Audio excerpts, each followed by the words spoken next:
The academy is a big part of the football club. We look back many years and where we are today at Chadwell Heath, this is an iconic place, iconic training ground for the young players where, you know, the likes of the Bobby Moores, the Martin Peters, Jeff Hurst, all trained out on the grass here. So it's a big part of the football club and we're proud of it. We're very proud of its tradition and obviously it's very important that we carry it on. My name's Kenny Brown. I'm now the academy manager here at West Ham, ex-player of the club. I signed here in 1991. I was here for 6 seasons, but also it was a special moment because I was following in my father's footsteps as well. My dad played, I think, 360, 70 games for the club. So the tradition of the club, I was weaned on West Ham growing up. To now to oversee the academy, it's a very proud moment for me and it's not lost to me at all. It's a major honour to do that. They come in, they join us at under 9. We've got probably between 15 and 20 players in each age group, from under 9 up to the under 16s. We've then got, at the moment, I believe we've got 23 scholars in the under 18s age group, which are in during the day, every day, so that their working week is pretty structured. So they come in and train on a Monday, they have education on a Tuesday morning, they train Tuesday afternoon, they have education on Wednesday, all day Wednesday. Thursday's a double session for them. Friday they train as normal in the morning with a fixture on a Saturday morning. Sundays is a recovery day and then the cycle starts again. So their schedule is sort of very, very structured and set in stone. All our fixtures are played at Little Heath on a Sunday morning. So again, from 9s to 15s is held there. Our 16s mirror the 18s fixtures on a Saturday morning. It's busy here, it's good. And then when the 18s sort of depart around about 4 o'clock, then the schoolboys of an evening start coming in, probably from 4:30 onwards. So it's a full day. There's never a dull moment. It's busy, and that's how it should be. You need to explain the technical requirements of a footballer. Okay, so the technical, we've got the dribbling, the passing, the shooting, the tackling. Analyse it.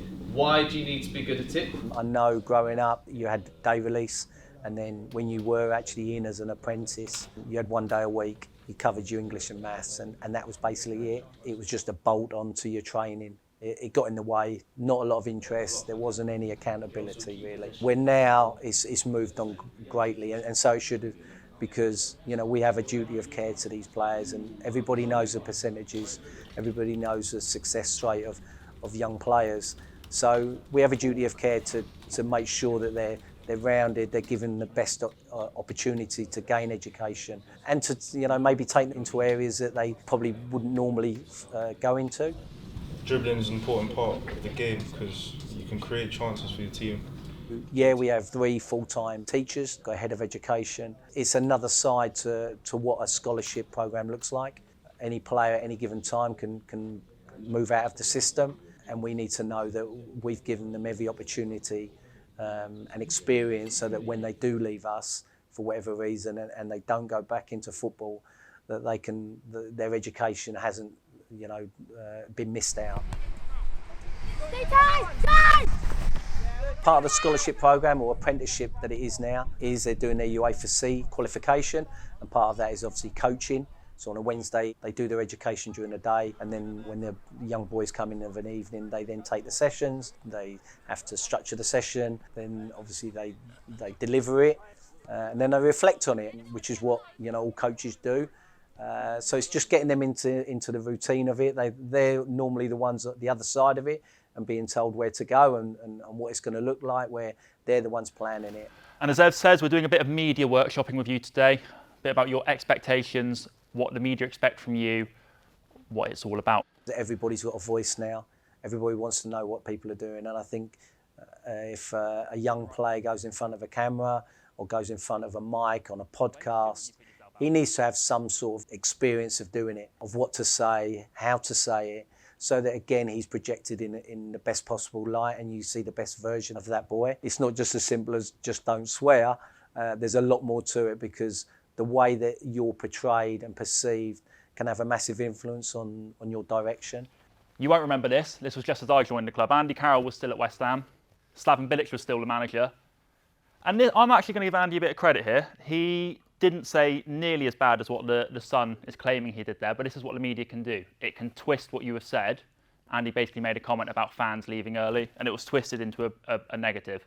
It's important that players are aware of, social media, the content that they provide on their own platforms. Without doubt, it's probably the biggest area that probably causes concern to clubs. But it's just educating them. They're representing the football club, so they have to be aware of that. They need to know the boundaries that they work in, and they're bright kids. They get it. So hopefully, when they do get that chance to be on Sky or to be on Match of the Day, that they come over in their best light.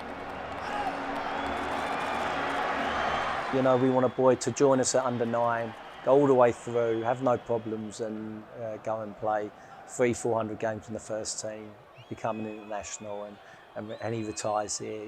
They're pipe dreams. The days of like a Mark Noble coming through and staying as long as he did in the club, and obviously be a one club player. Whether that would ever happen again, I would think that's going to be very rare.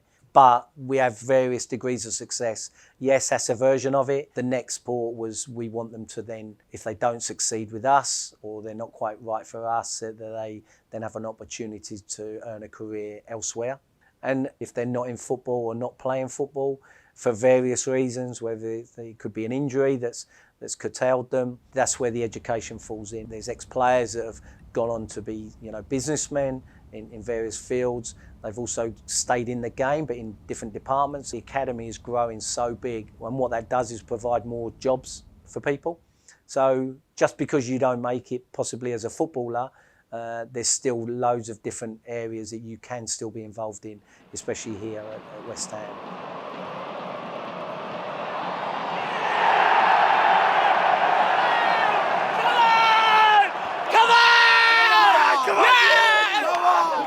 We all know, and it's not a secret, that you've got to be top player in all aspects of not just your game, but off the field as well, to make a career in a Premier League and at West Ham. But I'm very keen on really pushing the academy forward.